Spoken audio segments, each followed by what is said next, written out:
When I sit down and think about the person that I am today, it's like staring at a jumbled ball of yarn, each thread intertwined to another to eventually form me. My life courses through these strings, and I subconsciously build my worldview around these things. I'm Brad Hardiman. Let's unravel a bit, shall we?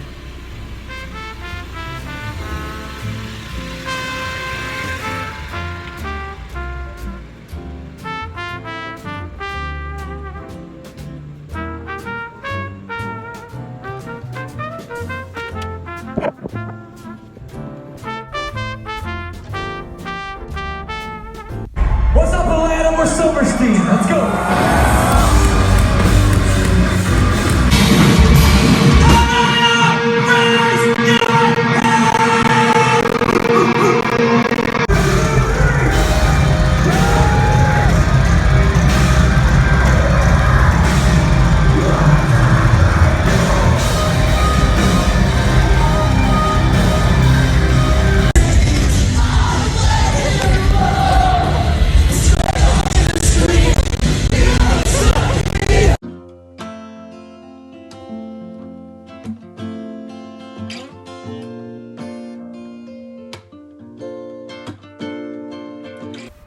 There was something behind music that always caught my eye.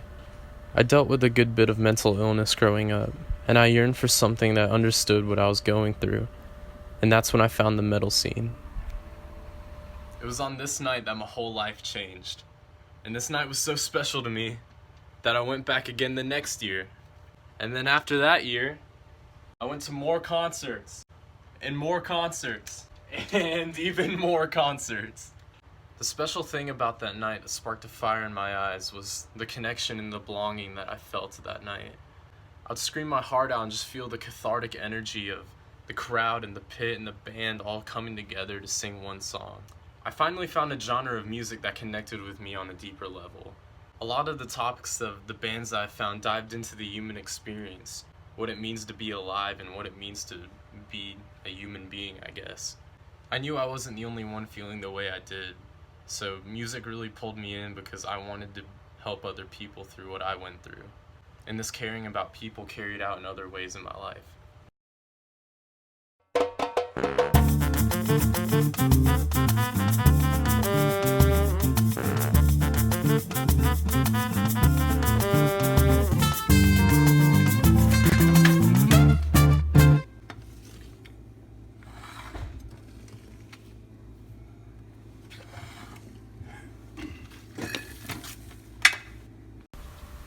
Growing up Christian drew me to the belief that all life was sacred and created by God. Even as I wrestled with my faith in God throughout the years, this factor's never changed. This is one reason why I have such a love for coffee. You can drink coffee as your regular morning pick-me-up, but I was fascinated by the culture behind it.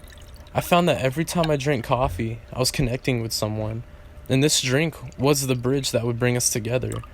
This philosophy didn't stop at drinks either, but led on to my diet as well. I became vegetarian or flexitarian in response to this. I have a deep respect for life, and this respect plays such a big factor into the things that I do in my everyday basis.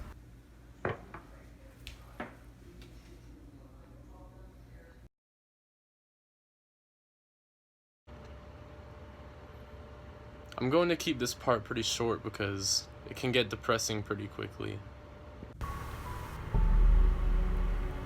There was a point in my life where I deeply struggled with the existence of God. When God didn't seem like a feasible solution for life, absurdism is what kept me going. The basis of absurdism is the paradox that humans have an innate search for meaning in a seemingly indifferent world. I kept going because I wanted to embrace the emptiness of the absurd life that we live. I wanted to make meaning of what was given to me and live the best life that I could possibly lead. If God isn't real, and we have the ability to be self-aware of our own existence, life is just a huge slap in the face.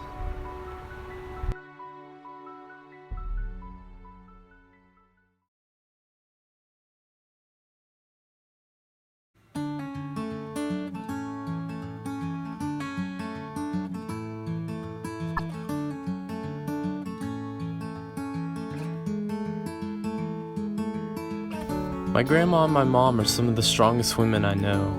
They understand perseverance and they work harder than anybody else that I know. My dad is a solid man. He's worked hard to give us a life that he would be proud of. And my brother. My brother was one of the biggest role models for me growing up. I didn't want to admit it, but once he left for college, I understood how big of a role he actually played in my life. His inspiration led me into the weight room, where I would strive to become the best I could be. This is my tribe. This is my family. I can say with a full heart that I love my family. This is my Ohana.